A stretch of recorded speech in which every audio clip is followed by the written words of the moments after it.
නිතරම විහිළු තහළු කරමින් කවුරුත් සිනහ ගස්වන අන්දරේ දිනක් උදෑසනම රජමාලිගාවට පැමිණියා.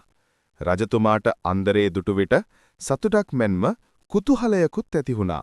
ඒ නිසා අන්දරේගේ නුවණ පරීක්ෂා කරන්න හිතාගෙන රජතුමා ඔහුට බොහොම අමුතු රාජකාරියක් පැවරුවා.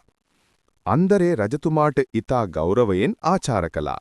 රජතුමා දුන් මේ අමුතු නියෝගය ඊටාම බැරෑරුම් දෙයක් විදිහට බාර ගන්නා බව අන්දරේ බොරුවට රඟපාමින් පෙන්නුවා.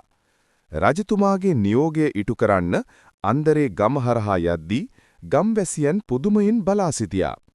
අන්දරේ කවදාවත් නැතුව මහා බැරෑරුම් මුහුණක් මවාගෙන යන හැටි දැකලා හැමෝම පුදුම වුණා.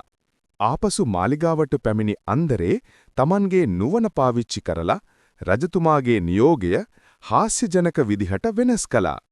ඒ දෙස බලා සිටි හැමෝටම සිනහව පාලනය කරගන්න බැරි වුණා.